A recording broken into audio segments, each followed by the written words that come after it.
Bonsoir. Bonsoir. Est-ce que vous m'entendez? Bonsoir. Bonsoir. Bonjour, monsieur Rabbin. Bonsoir Corinna, comment ça va? Bien, très bien. Et vous? Ça va bien?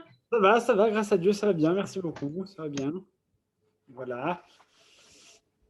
Désolé, j'ai eu un petit souci technique avec Internet, mais ça fonctionne de nouveau. En espérant que ça ne recoupe pas. Comment s'est passée cette semaine, Corinna? Véronique? Bien. Plein de travail à la fac, plein de cours, plein d'examens. Mais tout va bien, on ne s'ennuie pas. Avec la vue que vous avez là, on ne peut pas vous perdre. Avec la vue que vous avez sur l'océan. Royal. Vous habitez à Bucarest. On fait ce qu'on peut. Vous habitez à Bucarest-sur-Mer. C'est une petite bourgade. C'est ça. Il y a 2 lacs à côté de chez ma mère. Donc, oui.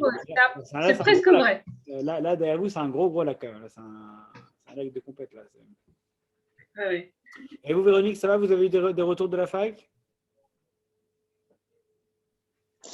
C'est-à-dire de psycho? Non, c'est toujours en attente.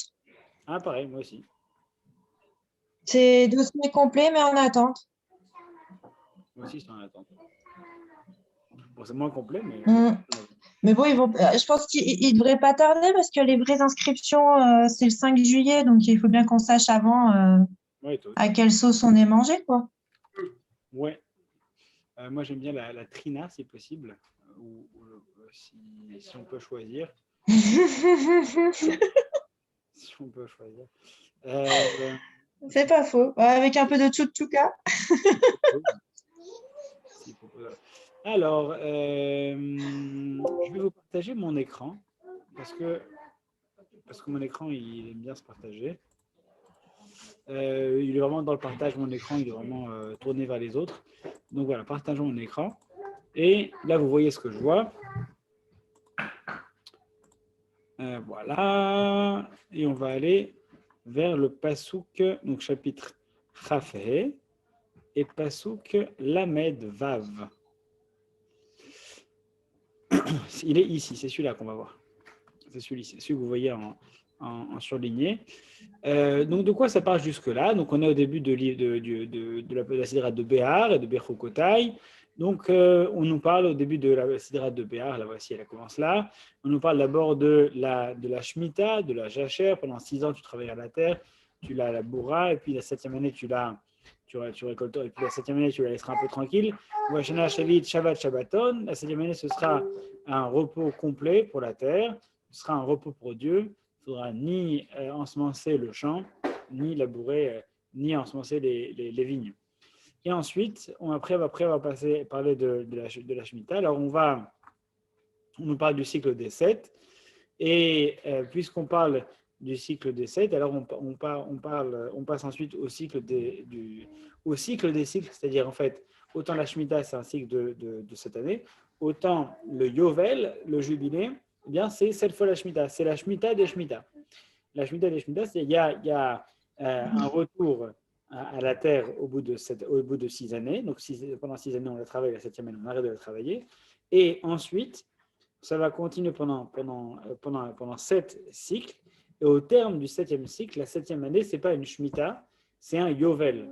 Donc, la 50e année, non pas la 49e, mais la 50e, c'est une année spéciale, année de Yovel, de jubilé, dans laquelle eh bien, on va faire une réinitialisation complète, pas seulement des terres, mais de la société dans son ensemble. Comment est-ce qu'on fait pour réinitialiser la société? Eh bien, ça passe également par un mouvement économique. Eh bien, il y a une sorte de rééquilibrage, de recalibrage. On va recalibrer les possessions, puisque les possessions vont dépendre de ce cycle-là. Ça veut dire qu'en fait, en arrivant en Israël, les terres sont distribuées en fonction des tribus, donc chacun a son lopin de terre. En ça, on pourrait déjà voir poindre une forme de communisme au début de l'arrivée en Israël. Si on voulait comparer ça, c'est ce qu'on va faire dans le cours d'aujourd'hui, c'est d'essayer d'analyser l'équilibre social et politique que propose la Torah. Est-ce qu'il tend plutôt vers la gauche, plutôt vers la droite? Sur l'échelle, sur le spectre des approches politiques et économiques, où est-ce que se situe la Torah? Donc, le fait d'arriver dans une terre où on a tous un lopin de terre et qui nous appartient, ça rappelle quelques démarches de nos amis communistes, qui a une tentative de donner à chacun un petit lopin de terre pour pouvoir le labourer. Sauf que ensuite, intervient le libéralisme, c'est-à-dire qu'il va permettre à chacun de pouvoir faire fructifier ses biens et donc utiliser ses compétences pour accumuler ses possessions. Et là, il va y avoir une limite. Qu'est-ce qui se passe lorsqu'une personne s'endette et qu'une autre personne s'enrichit? Comment ça se passe à ce moment-là? Est-ce qu'on dit passer un certain seuil, du coup, la personne n'a pas le droit de dépasser un certain seuil de richesse et l'autre ne peut pas dépasser un certain seuil de pauvreté, ou alors est-ce qu'on laisse le libre arbitre à chacun de s'endetter complètement? Comme vous le savez, puisqu'il y a la notion de évêque ivri, d'esclave hébreu, elle intervient pour les personnes qui se sont endettées au point où ils ne sont pas capables de rembourser leur dette. Alors, ils peuvent vendre leur terre, ils peuvent vendre leur terrain. Comment est-ce qu'ils font? Bien, ils vendent leur terrain, mais la valeur du terrain va avoir une valeur toute particulière puisqu'elle va dépendre du yovel. On n'achetait pas un terrain de manière définitive, on l'achetait pour 10, 20, 30 ans, 40 ans, maximum 49 ans si on était l'année après le yovel. Donc, ça permettait au moment du yovel que chacun récupère ses possessions et du coup, les ventes avaient lieu en fonction des années qui nous séparaient du yovel. Donc, une personne qui vend un terrain l'année d'après le yovel, eh bien, forcément, c'était beaucoup plus cher qu'une personne qui allait le vendre 6 mois avant le yovel. Donc, c'est un élément qu'il faut prendre en compte parce qu'on verra qu'il y a une volonté de réinitialiser un petit peu les égalités de chance à un moment donné dans l'histoire d'une personne. On aura connu au moins ça une fois dans sa vie.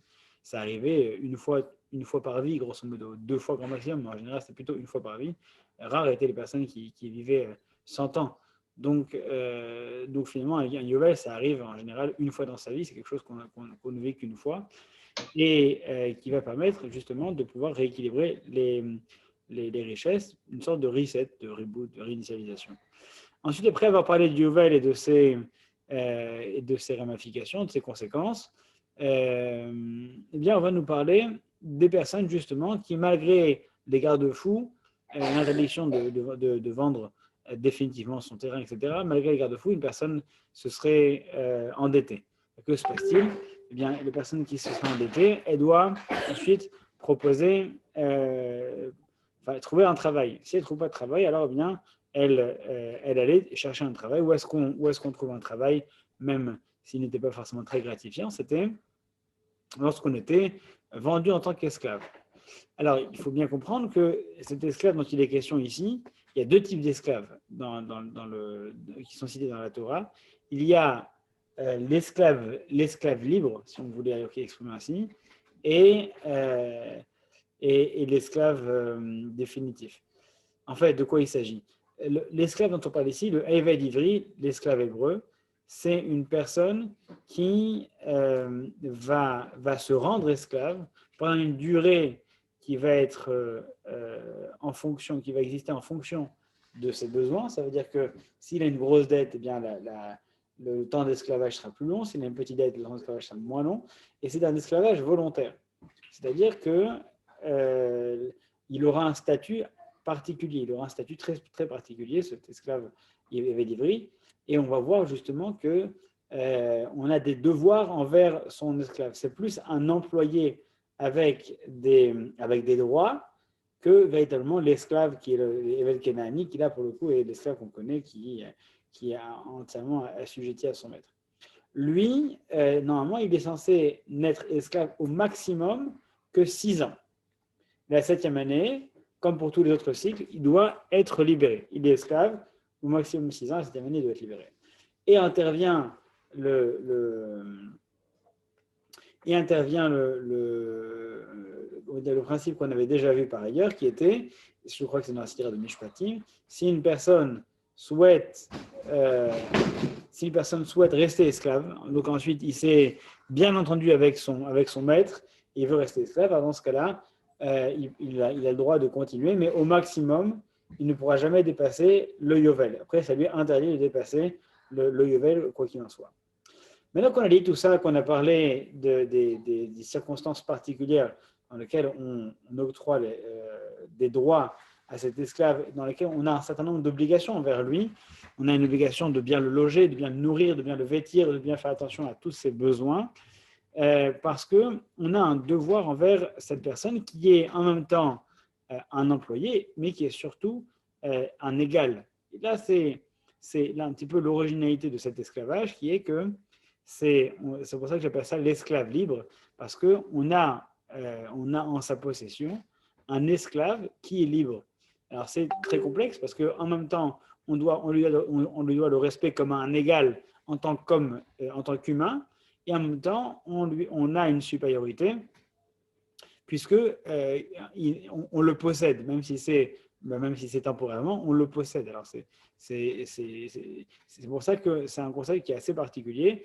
Et du reste, pour faire en sorte que cette possession ne brade pas son humanité, alors on va mettre en place un certain nombre de garde-fous qui vont empêcher la personne, le propriétaire, d'abuser de son pouvoir sur l'esclave, dont tout ce que j'ai dit, c'est-à-dire l'obligation de le respecter, de le vêtir, de le nourrir, de lui donner un endroit à dormir qui soit aussi confortable que le sien, de lui donner un confort qui soit aussi important que le sien. C'est pour ça qu'effectivement, après avoir été traité comme ça, et peut-être en vivant avec des maîtres qui sont particulièrement riches, cette personne dirait finalement, cette condition-là d'esclave ne me paraît pas si désagréable, j'aimerais y rester. Donc mais malgré tout, il n'a pas le droit parce qu'on a juré en tant que juif, on a juré de rester libre. Et c'est la raison pour laquelle on poinçonnait l'oreille de l'esclave en lui disant « Toi qui n'as pas entendu au Sinaï, tu n'auras pas d'autre Dieu que moi. Toi qui n'as pas entendu que vous serez mes esclaves et pas les esclaves d'autres esclaves, eh bien, vous serez mes serviteurs et pas les serviteurs d'autres personnes. Chut. Et toi qui vous êtes engagé à être mes serviteurs et pas les serviteurs d'autres personnes, eh bien, lui, donc, on doit lui marquer l'oreille qui n'a pas entendu correctement cela. Bref, on en arrive au verset que je veux analyser avec vous. C'est le verset 36 qui est juste là. Vechi yamur achicha umata yado aimar vechezaktabo ger vetoshav vachayimar. Si une personne, une personne qui faiblit, en fait, qui déchoit, qui perd sa fortune, en fait, qui est dans une mauvaise passe, et Achicha, c'est ton frère, ou Mata Yado, et donc sa main est en bas, ça veut dire qu'en fait, il est dans une décroissance, et donc il est en train de perdre ses possessions. Alors, si c'est un concurrent, si c'est une personne dont on pourrait tirer avantage justement de cette décrue, de cette déchéance, eh bien, attention, ve'chezaktabo, tu as l'obligation de le soutenir. Il y a une personne qui est en train de décroître, alors il doit y avoir une solidarité. Il y a une obligation, un devoir de solidarité. Il y a un devoir de solidarité qui va nous forcer, nous obliger, d'après la Torah, à soutenir la personne qui est en pleine banqueroute, qui est en pleine déconvenue et qui est sur le point de faire faillite. Celle-là, au contraire, il faut aller le soutenir. Et ça, il n'y a pas de différence. Guerre, vetoshav, que ce soit un étranger, que ce soit un converti ou une personne qui habite dans la terre, dès l'instant que ce sont des personnes qui croient, en tout cas qui s'engagent à respecter la Torah, sont des personnes qui vivent selon le même code moral, ces personnes-là, alors on doit les soutenir. C'est une obligation que de les soutenir, guerre vetoshav, quel que soit leur statut, on doit les soutenir. Vachaimach, et il devra vivre avec toi. Il faut arriver à créer une société où on arrive à vivre ensemble, pas à vivre contre l'autre. Vachaimach, il vivra avec toi. Et on arrive donc au passage d'après, c'est celui-là qui m'intéresse. Altikach meiton necher. Alors, cette personne-là, il a besoin qu'on l'aide, il a besoin qu'on le soutienne financièrement pour qu'il puisse se refaire, pour qu'il puisse reprendre de l'assurance. Altikach meiton necher. Il t'interdit, ne prends pas de lui, necher vetarbit, donc de l'usure et de les intérêts. C'est la même chose, c'est juste que c'est appuyé 2 fois, c'est une forme emphatique, c'est pour souligner l'importance de ne pas faire cela. Veyareta meloecha, et alors tu craindras ton Dieu. En faisant ça, tu craindras ton Dieu. Vechei achicha aimar, et ton frère vivra avec toi. Cette phrase-là, elle est très importante puisqu'on va la retrouver dans plusieurs contextes à travers l'histoire et on va la creuser un peu plus. Pour l'instant, le sens premier de ce texte, c'est si ton frère est dans une mauvaise passe et il a besoin d'être soutenu, ne sois pas comme un vautour pour aller récupérer, comme un charognard, récupérer ce qu'il a récupéré sur une personne qui est en train de faiblir. Tu dois au contraire le renforcer dans ses soucis, dans ses problèmes économiques. Tu dois au contraire le soutenir, lui prêter de l'argent. Et s'il vient te voir pour te demander de l'argent, alors il faut lui prêter. Il y a une obligation de lui prêter. Il faut lui prêter, il ne faut pas lui prêter avec intérêt. Pourquoi ? D'abord, premièrement, parce que je suis Dieu. L'Éternel ton Dieu, d'abord, rien que pour ça déjà, ça devrait être suffisant. C'est vrai que c'est contraire à toute logique commerciale de faire ça. La personne, elle est dans le besoin, et la personne, elle va sûrement se refaire, et donc elle va me rembourser. Quel intérêt j'ai à lui prêter de l'argent alors que je sais qu'elle en a besoin et que financièrement, plus tard, ça ira mieux pour elle, et donc je sais que je peux me faire de l'argent facilement. Quel intérêt j'ai de lui donner de l'argent si je peux moi-même en gagner dans le processus ?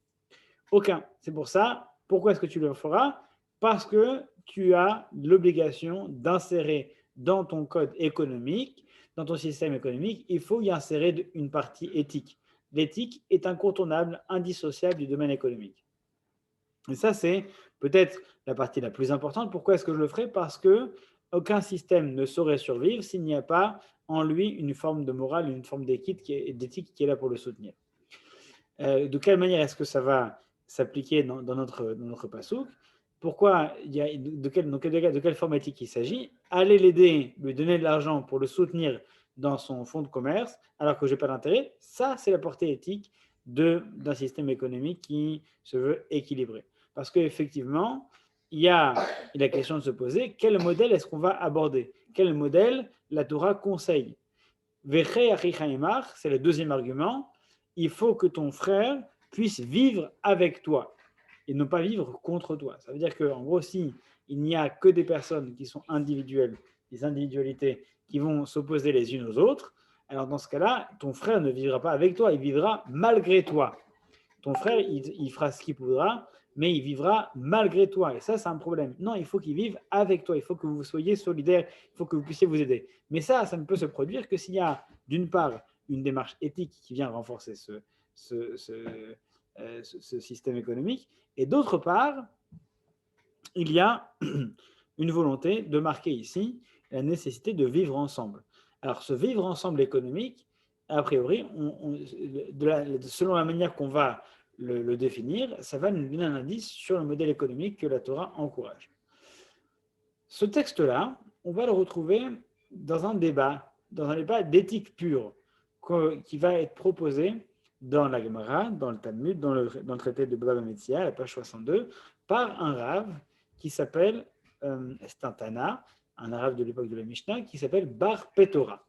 Et ce Bar Petora va dire la chose suivante. Il va dire ce cas que la Torah cite, cette expression qui n'est pas nécessaire. Quand on reprend le texte, il y a juste écrit « tu ne prêteras pas intérêt » et ça suffisait de mettre point, interdiction de prêter intérêt, et la phrase se serait suffi elle-même, en tout cas sur le plan du droit, article numéro tant, il est interdit de prêter avec un intérêt, point. Mais là, on rajoute une portée éthique qu'on va insérer dans la loi, qui est tu dois craindre Dieu et ton frère devra vivre avec toi. Donc, ton frère vivra avec toi, cette partie-là, c'est, selon lui, déjà, quelque chose qui demande à être interprété. C'est superflu, ce n'est pas nécessaire. Et donc, cette indication éthique demande à être développée. Et il va la développer. Et il va dire que dans ce texte-là, il dira ce qui est écrit dans la Torah, que ton frère vivra avec toi, en fait, ça correspond à un cas pratique d'éthique, qui est que c'est le cas de deux personnes, donc il met en scène ce cas, c'est deux personnes qui marchent ensemble dans le désert. Et ces personnes qui marchent ensemble dans le désert n'ont qu'une seule bouteille d'eau qui appartient à l'un des deux. Il se pose la question pour le propriétaire de l'eau, ce qui est, il nous reste suffisamment d'eau que pour une personne pour atteindre le village. On est en plein désert. Si on se partage la bouteille d'eau, on n'arrivera ni l'un ni l'autre dans le désert, dans le village. On mourra tous les deux dans le désert. Donc, pose la question, est-ce qu'il est préférable de garder la bouteille pour moi et faire en sorte que l'autre décède sans eau, ou alors est-ce qu'il est préférable de se partager l'eau et de vivre ensemble tous les deux autant qu'on pourra et ensuite de mourir ensemble tous les deux. Vient Bar Torah et dit, il est écrit ton frère vivra avec toi, il faut vivre avec son père et pas mourir avec son frère. Donc la Torah nous recommande de vivre avec lui, c'est donc la nécessité que tous les deux se partagent, se partagent l'eau et que nos actions n'impliquent pas la mort de quelqu'un d'autre. En gros, si je ne lui donne pas ma moitié qui va le faire vivre, c'est comme si je le condamnais. Et donc, ça, c'est quelque chose qui est interdit. D'après Bar Torah, cette phrase-là, ton frère vivra avec moi, ça veut dire, ton frère vivra avec toi, ça veut dire que lorsqu'on arrive dans ce type de considération éthique, il y a une obligation que d'aller sauver l'autre, quitte à risquer sa vie. Et donc, oui, on doit donner la moitié de l'eau à la personne qui en a besoin. Et ça, c'était la conclusion de ce cas éthique qui avait été proposé pendant un certain temps. Ensuite, va arriver un autre Tana, un autre maître de la Mishnah, et pas des moindres, vous le connaissez tous, c'est Rabbi Akiva. Rabbi Akiva, lui, vient et dit Veche achicha imach, ton frère vivra avec toi, ça veut dire que Chayecha vechaye chavercha, Chayecha kodmin. Si il y a ta vie et la vie de ton prochain qui sont en concurrence, ta vie est prioritaire sur la sienne. De quelle justification? Parce qu'il est écrit Vecher Ichaimar, ton frère vivra avec toi. Et alors, là, une question évidente se pose. D'une part, comment est-ce qu'on en est arrivé de parler du texte qui parlait du prêt à intérêt? Comment est-ce qu'on en est arrivé à parler d'un cas pratique d'éthique qui n'a aucun rapport? Et deuxième question, comment deux personnes peuvent dire deux choses exactement opposées en se basant exactement sur le même texte? Les deux se basent sur le même texte et ils disent deux choses exactement opposées. Comment c'est possible? Le Malbim, le célèbre commentateur, va répondre à cette question en disant qu'en fait, les deux ne se basent pas sur le même mot. Ils ne se concentrent pas sur le même mot. Il y a trois mots ici. Vechei, achicha, imach. Et ton frère, donc vivra, ton frère avec toi. Ton frère vivra avec toi. L'un va se concentrer sur il vivra, l'autre va se concentrer sur le avec toi.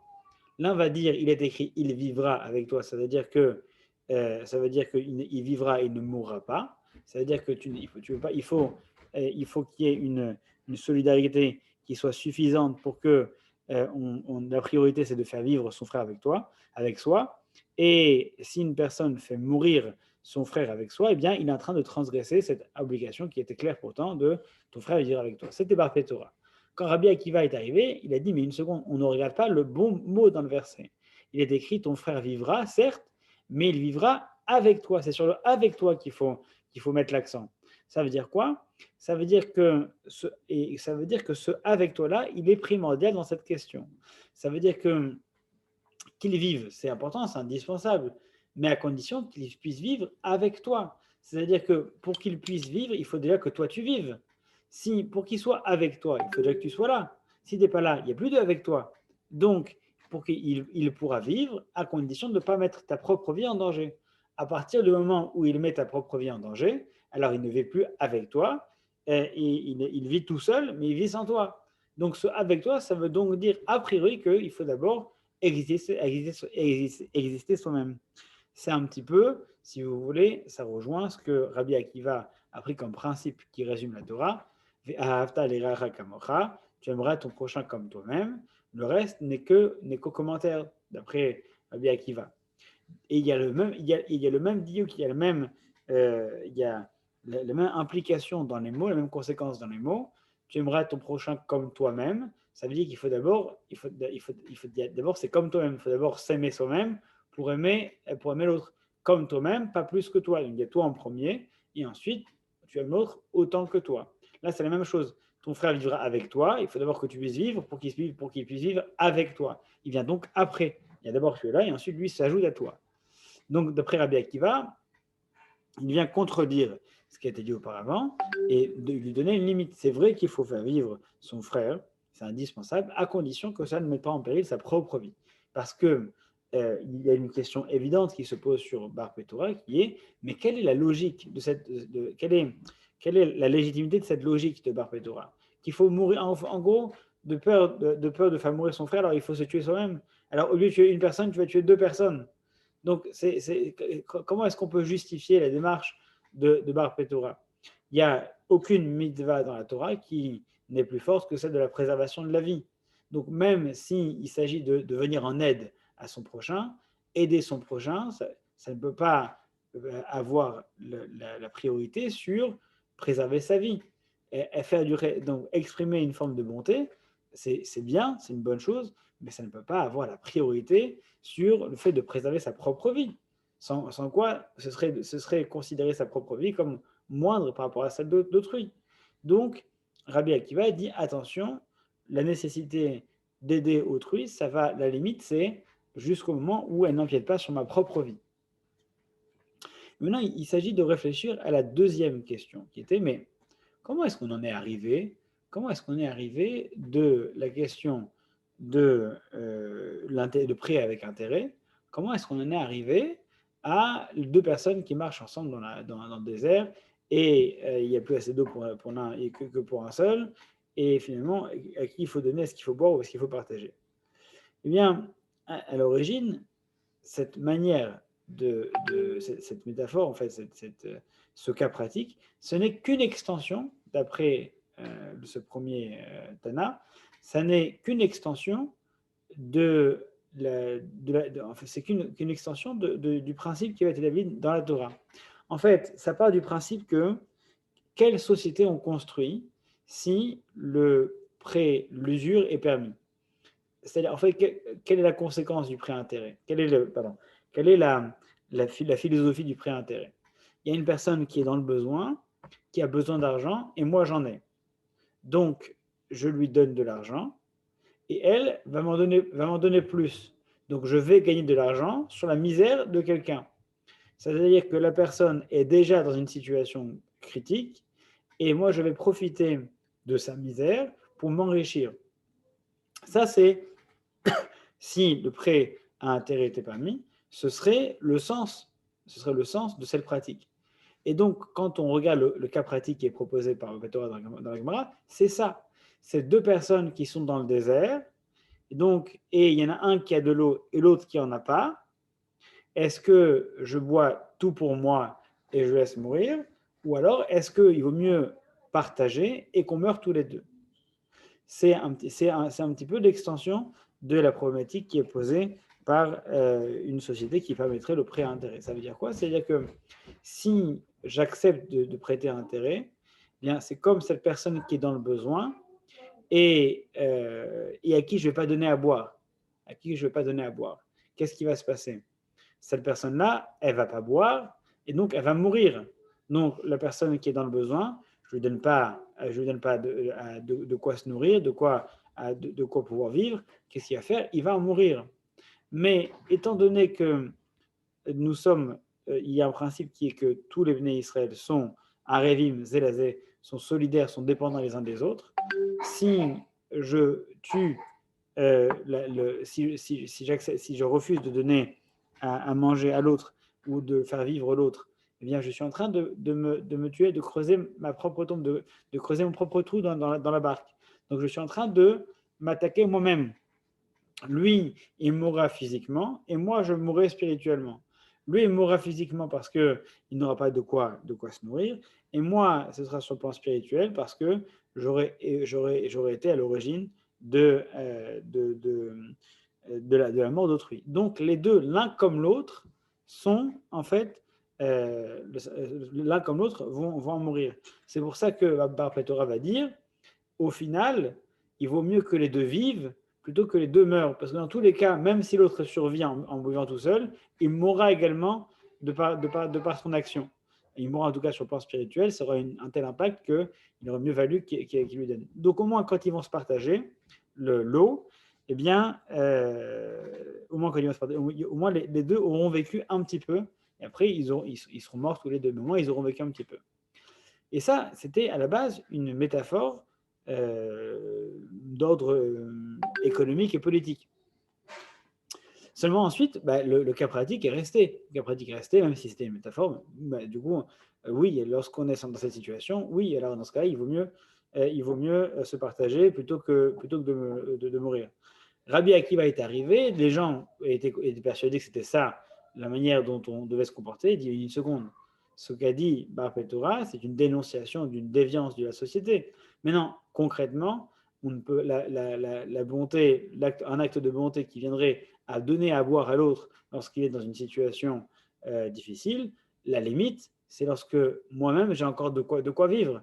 Maintenant, on revient dans notre cas pratique. En gros, si on voulait appliquer ça au prêt à intérêt, j'ai l'obligation de prêter pour soutenir quelqu'un, à condition que ça ne vienne pas plomber ma propre entreprise. Ça veut dire que si en lui prêtant de l'argent, je n'aurais pas assez moi-même pour vivre, du coup ça n'a aucun sens. C'est ce que vient de dire Rabbi Akiva. Ce que vient de dire Rabbi Akiva, c'est oui, il faut prêter, tu as raison, à condition qu'on puisse le faire. C'est la même chose pour lorsqu'une personne est dans une situation de danger physique, il faut aller la sauver à condition que je puisse moi m'en sortir aussi. La personne qui est en train de se noyer, je sais nager, évidemment qu'il faut y aller. Il y a un risque, évidemment qu'il faut y aller. Mais si par contre, je ne sais pas nager, évidemment qu'il ne faut pas y aller. Parce que dans ce cas-là, ton frère doit vivre avec toi. Si toi tu es mort, ça ne va pas faire avancer grand-chose. Donc, ça va être la manière que Rabbi Akiva va avoir d'envisager la problématique qui a été posée par Bar Petora. Maintenant, on se pose la question, concrètement, qu'est-ce que ça a comme conséquence au niveau de la politique économique d'une nation? Qu'est-ce que c'est en train de dire? Le premier avis, il est en train de dire que tout le monde doit on doit tous être égaux. C'est-à-dire qu'en fait, ma vie et la tienne valent la même chose. Et donc, si tu as besoin d'argent, je dois te donner le mien, quoi qu'il en soit, quoi que ça puisse coûter. Ça veut dire qu'en fait, on est en train de dire que toutes les bourses économiques doivent être similaires. Il n'y en a pas une qui est plus importante que l'autre et il n'y en a pas une qui est moins importante que l'autre. Ça veut dire qu'on est en train de tendre vers un système où il doit y avoir une égalité parfaite entre tous pour atteindre une forme d'équilibre. C'est rien d'autre qu'en fait le système communiste. Tout est en commun, il doit y avoir une similitude dans les richesses. On prend toutes les richesses, on les redivise entre toutes les bourses, et comme ça, on a tous accès à la même réalité. Rabbi Akiva vient et dit attention, d'abord, ce qui importe, c'est de pouvoir vivre soi-même. Et la privatisation, c'est-à-dire le fait de pouvoir accéder à une forme d'économie qui me donne la priorité à moi en tant que personne, et ensuite, s'il faut, bien, je viendrai aider parce que j'ai un devoir éthique de le faire, et pas parce que c'est une obligation quitte à me nourrir moi-même. Cette volonté qui vient ensuite d'aider l'autre, ça, c'est une forme de libéralisme.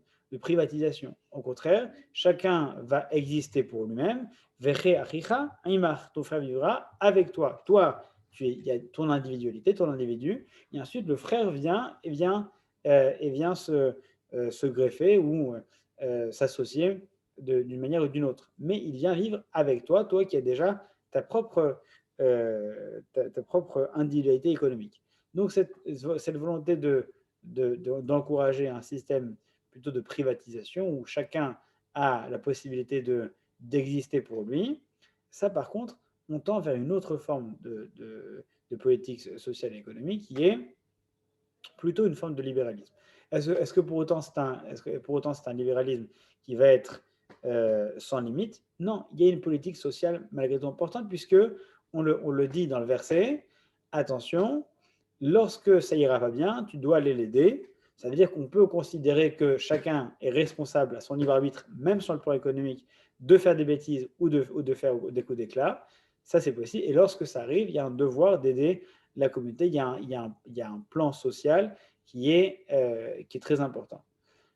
Il est souligné à plusieurs reprises. D'abord, l'interdiction du ribit, c'est-à-dire une nécessité d'équilibre économique. D'autre part, il y a V'yarita velokecha, tu craindras ton Dieu, ça c'est la portée éthique et nécessaire, indispensable à tout système économique qui se veut être équilibré. La nécessité de faire entrer à l'intérieur de ce libéralisme une portée sociale, donc éthique, donc sociale.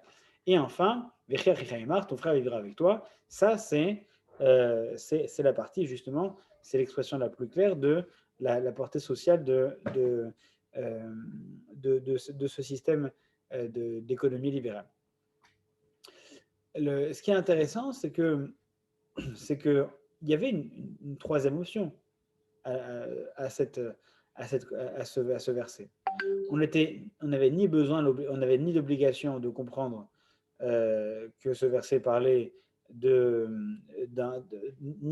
en fait, on n'avait ni besoin de rejoindre le camp de Bar Petora, ni besoin de rejoindre le camp de Rabbi Akiva en disant que l'un, est-ce qu'il faut lui donner à boire ou pas lui donner à boire, puisqu'en fait, lorsqu'on regarde le texte lui-même, et ça va être du reste l'avis d'une autre personne dans un autre passage du Talmud, dans un autre traité, qui va être celui d'un certain Rav Nachman, qui lui va dire, ce texte est simplement en train de nous mettre en garde contre le prêt avec usure. Ça n'a aucun rapport avec une quelconque forme de cas éthique, c'est juste le prêt à intérêt.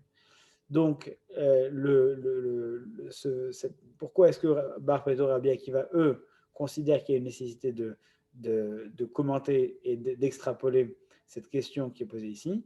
C'est parce qu'il y a ces trois mots qui ne sont pas à leur place, ou en tout cas qui sont à leur place, mais qui ont été volontairement ajoutés, qui n'étaient pas nécessaires.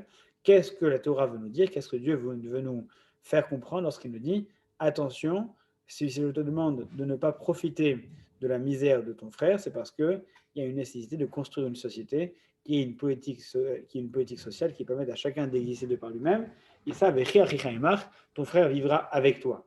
Et ton frère vivra avec toi, c'est l'expression la plus claire d'une nécessité d'une politique sociale au sein d'une économie qui pourrait éventuellement être libérale, mais qui devrait être encadrée par une structure sociale qui soit suffisamment importante pour que chacun puisse vivre avec l'autre, même si chacun doit avoir la possibilité de s'exprimer et de s'épanouir dans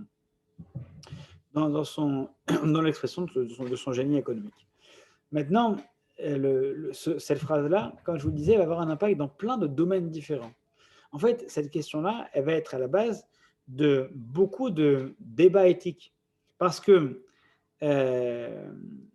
qu'en fait, ça pose une question qui est beaucoup plus fondamentale. Qu'est-ce qui est le plus important dans la vie? Est-ce que c'est moi ou est-ce que c'est l'autre? Est-ce que mon rapport à l'autre n'est qu'assujetti à ma vie à moi, ma survie à moi, l'autre vient en secondaire, ou est-ce qu'au contraire, comme Bar Petora, on est en train de dire que non, l'autre est aussi important que moi, je ne vis que grâce à lui, je ne vis que pour lui. Et ce débat-là, on va le retrouver dans tous les débats éthiques possibles et imaginables. Ça veut dire que par exemple, concrètement, sur une question d'arbitrage au sein de l'armée, par exemple, faire la guerre, c'est une chose, parfois c'est un droit, mais jusqu'où c'est un droit, puisque j'ai l'obligation de faire vivre celui qui est avec moi. D'un autre côté, si je ne me défends pas, je ne vis plus moi-même. Donc, il faut vivre avec l'eau, certes, mais jusqu'à quel point? Ça a un impact donc sur la conquête, sur la défense. Ça a un impact également sur la médecine. Cette phrase-là, elle va être utilisée dans plusieurs endroits pour intervenir sur la question du don d'organes. Typiquement, en fonction de ça va être la phrase qui va être à l'origine de logique du don d'organes. Ça veut dire que en fonction des organes, on peut respecter ou ne pas respecter cette obligation. Ça veut dire que, par exemple, c'est ce qui va être à l'origine de l'interdiction de donner un cœur, par exemple, d'une personne qui est dans un état duquel il ne pourra jamais en réchapper. Hein. Une personne qui est tétraplégique et qui est complètement paralysée et qui veut donner son cœur à quelqu'un. Et encore une fois, il y a un problème ici qui est il veut faire un geste de bonté et donner à la possibilité d'un jeune homme qui, lui, pour être en pleine santé, et lui, il est dans le coma, mais il vient de se réveiller, mais il a besoin d'une greffe cardiaque pour pouvoir survivre. Et il a 19 ans, l'autre, il en a 80, etc. Bref, donc, imagine, donc l'un considère que sa vie n'est plus importante, il considère que l'autre pourra avoir une meilleure. Pourtant, il y a Vecher Imar. Ton frère devra vivre avec toi. La limite, c'est ta propre vie à toi. C'est-à-dire qu'on n'a pas le droit de considérer sa vie comme moins importante que celle d'un autre.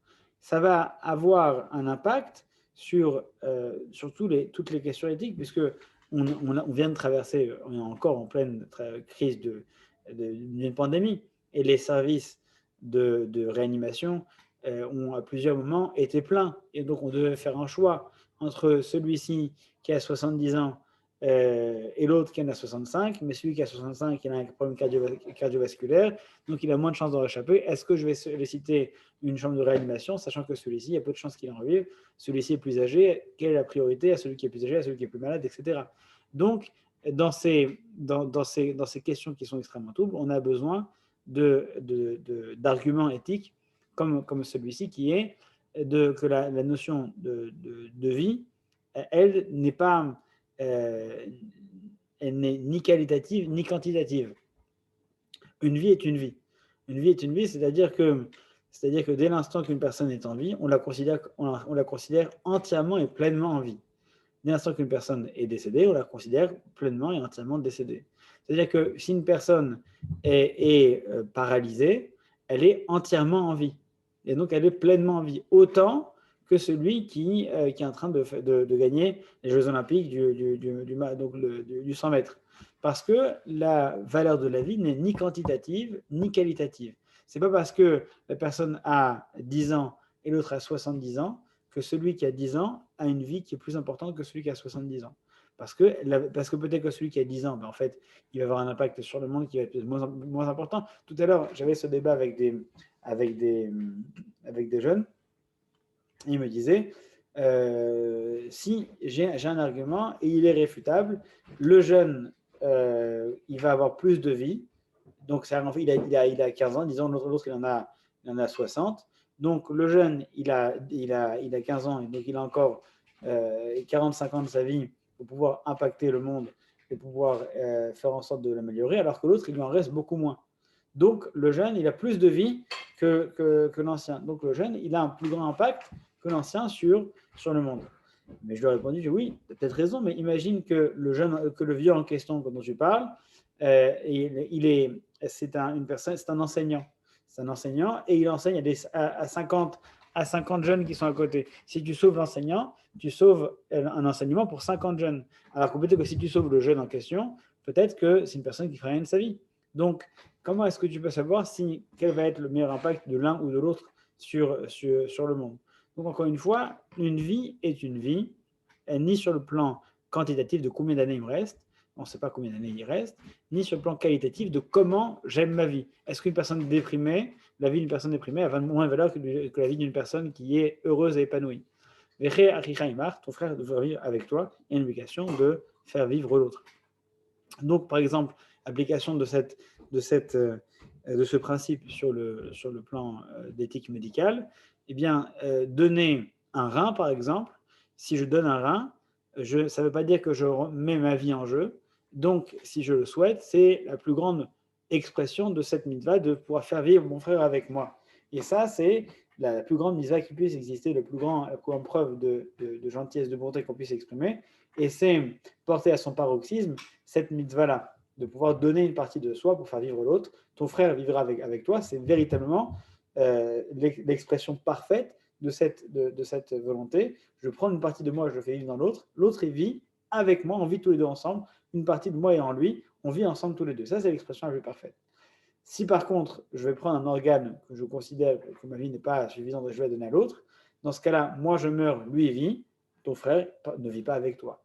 Il vit donc, il vit sans toi. Et ça, c'est pas ce qui est d'après Rabbi Akiva, et c'est la halakha est comme lui, c'est pas ce que la Torah va recommander. Et donc, de manière générale, nous avons tendance à privilégier d'autoriser les greffes d'organes qui ne portent pas atteinte à la vie d'une personne. Et à l'inverse, dès l'instant que c'est un organe qui porte atteinte à la vie d'une personne, eh bien là, de ne pas pouvoir permettre de supprimer la vie de l'un pour sauver l'autre, même si, pour une raison ou pour une autre, on pourrait considérer que la vie de l'un est moins importante que la vie de l'autre.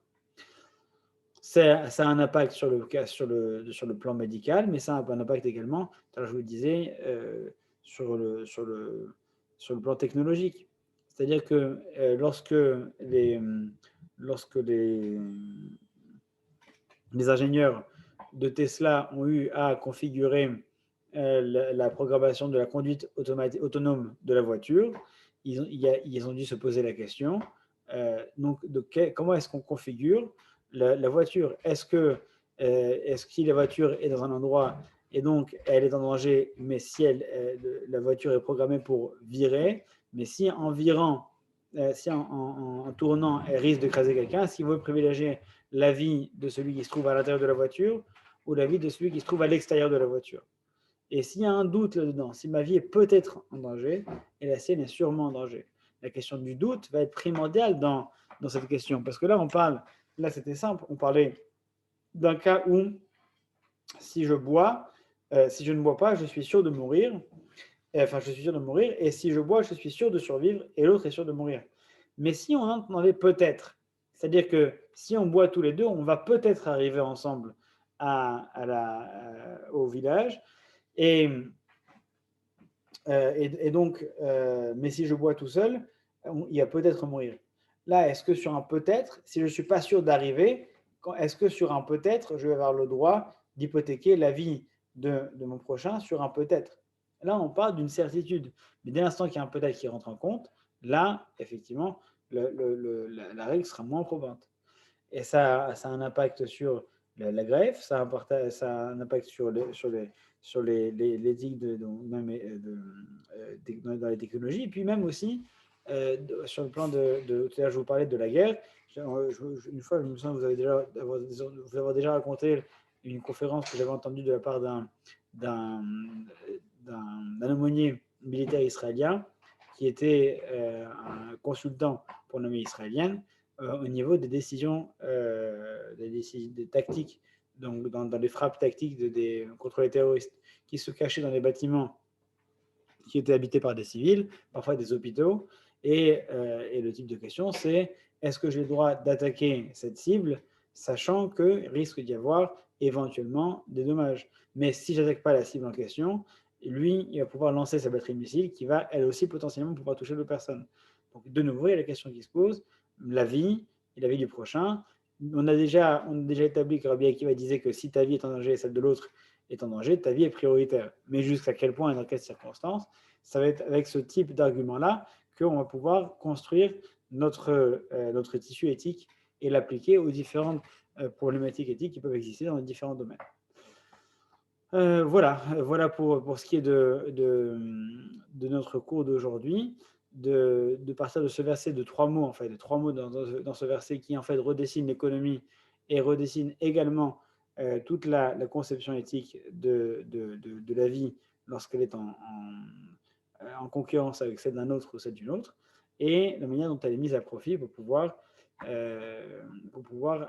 donner des éléments de réflexion à ces questions qui paraissent insolubles, mais qui parfois exigent une réponse pour pouvoir résoudre certaines situations urgentes. Les amis, est-ce que vous avez des questions?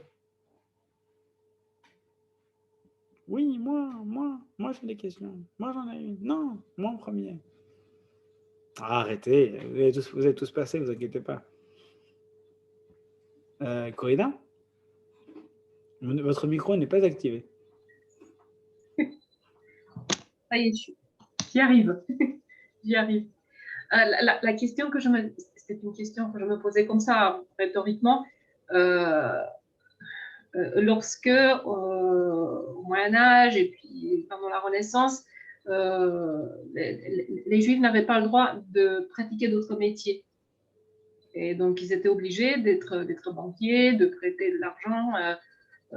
Comment faire pour réconcilier ce besoin de gagner sa vie je crois que je suis en train de répondre à la question toute seule, et de nourrir ses enfants, etc., de faire vivre la communauté, tout en sachant qu'il y a quand même un gros débat éthique. Alors en fait, tout d'abord, c'est une très bonne question. Et ensuite, c'est une question qui est assez rigolote. Pourquoi je veux dire qu'elle est assez rigolote? Parce que le verset sur lequel l'Église se basait pour interdire l'usure, puisque la raison pour laquelle les Juifs au Moyen-Âge étaient usuriers, c'est parce que l'Église ne pouvait pas le permettre. Mais sur quoi ils se basaient pour ne pas l'interdire? Sur ce verset-là, qui était un verset commun aux Juifs et aux catholiques, et aux chrétiens catholiques. Donc c'est amusant de se dire que il demandait aux Juifs de faire quelque chose qu'eux-mêmes ne pouvaient pas faire. Donc se pose la question, oui, à partir de là, s'ils se basent sur le même interdit, pourquoi est-ce que les Juifs pouvaient le faire et les non-Juifs ne pouvaient pas le faire? Et de manière plus générale, est-ce que et j'en ai parlé un peu tout à l'heure, est-ce que ce verset ne s'adresse qu'aux Juifs ou est-ce qu'il s'adresse à tous? Et ici, il y a bien l'expression qui est employée ici, c'est Veche achicha, ton frère. Donc, ton frère de sang, est-ce que c'est ton frère de cœur? Et en plus, c'est écrit juste avant, il y avait écrit aussi Ger vetoshav, l'étranger et puis l'habitant, etc. Les personnes qui vivent avec toi dans cette société. En fait, la logique, c'est de dire que ne sont concernés par les bénéfices d'une mitzvah que ceux qui sont concernés également par les inconvénients d'une mitzvah. C'est-à-dire que, en fait, la mitzvah fonctionne à l'intérieur d'un univers, d'un système. Et donc, ce système va m'ordonner certaines obligations vis-à-vis du prochain, à condition que le prochain ait les mêmes obligations vis-à-vis de moi. C'est-à-dire qu'en fait, il ne peut pas y avoir un déséquilibre. En gros, moi, quand je te demande de l'argent, tu me prêtes à intérêt, parce que tu n'es pas concerné par ça. Par contre, toi, comme tu me demandes, je te prête sans intérêt parce que moi, j'ai une obligation. Donc, en fait, ne sont concernés par la mitzvot que les personnes qui adhèrent au système d'une manière ou d'une autre. Donc, même une personne qui n'est pas juive, mais qui vit dans le système qui fonctionne selon ses règles, selon la Torah, selon ses règles, eh bien, et ça s'applique également à lui. Dès l'instant que le pouvoir en place base son droit sur le droit de la Torah, eh bien, tout le monde est concerné par les mitzvot qui sont exprimés. À l'inverse, si le pouvoir en place ne respecte pas et n'encourage pas et puis ne donne pas de crédit à ce droit-là, eh bien, ne seront concernées que les personnes qui se définissent par ce droit-là, qui se définissent par ces obligations-là. Donc, ces obligations ne vont s'appliquer qu'aux personnes qui y adhèrent, donc, à avoir l'extension, qu'aux juifs, ou alors qu'aux personnes qui seront concernées dans un pays dans un pays juif, dans un pays toraïque, eh bien, ce seraient toutes les personnes qui vont y habiter, parce qu'elles seront définies par les lois de la Torah également, même s'ils ne sont pas juifs. Et donc, pour reprendre votre question, mais alors comment ça se passait au Moyen-Âge? Bien, au Moyen-Âge, comment dire, il n'y avait pas d'interdiction pour les juifs de prêter aux non-juifs, parce que c'est des personnes qui n'adhéraient pas au système de la Torah, même si ponctuellement sur certaines choses c'était le cas, mais de manière générale, la Torah n'était pas reconnue comme telle. Et pour les chrétiens, ils avaient la même logique. Les juifs n'adhérant pas au christianisme, eux, ils peuvent prêter intérêt, mais nous, on ne peut pas. Donc, dans une époque où les métiers de la terre leur étaient interdits les métiers honorables auraient été interdits, il ne restait pas grand-chose d'autre que de se lancer dans cette faille-là, dans cette faille, cette faille légale, en fait, dans cette faille dans le droit théologique, eh bien, ils s'y sont engouffrés. Ils s'y sont engouffrés autant que faire se peut pour pouvoir avoir un métier qui puisse leur permettre de vivre. Du reste, ce n'était pas forcément le métier le plus stable, puisque si un jour une personne venait à disparaître, ses créanciers n'auraient plus à le rembourser. Donc, ce n'était pas forcément le métier le plus stable, mais c'était le métier qui leur permettait de pouvoir survivre. Donc comment est-ce qu'ils le faisaient? En fait, ils n'avaient pas l'interdiction à le faire, puisque c'était la seule chose qui leur restait à faire d'une part, et d'autre part, parce que ça leur était permis. Donc, l'un dans l'autre, c'est comme ça qu'ils ont commencé à s'engouffrer dans ce domaine-là, mais peut-être que rétrospectivement, peut-être que malgré que ce n'était pas permis, ce n'était pas une bonne chose de faire. La preuve, c'est que ça fait partie des clichés qui ont le plus, qui ont le plus entachés, qui sont le plus restés à travers l'histoire, malgré le fait qu'il y avait une légitimité, malgré le fait qu'il y avait une indispensabilité, que c'était obligatoire. Malgré tout, l'histoire n'a pas retenu ça, elle aura retenu qu'il y a un lien entre le juif et l'argent. Donc, parfois, ce n'est pas qu'une question de légitimité, c'est une question également d'éléments qu'on ne maîtrise pas forcément sur le moment et qui interviennent des siècles, voire des millénaires plus tard. Josette, Véronique, Jacqueline, ça va?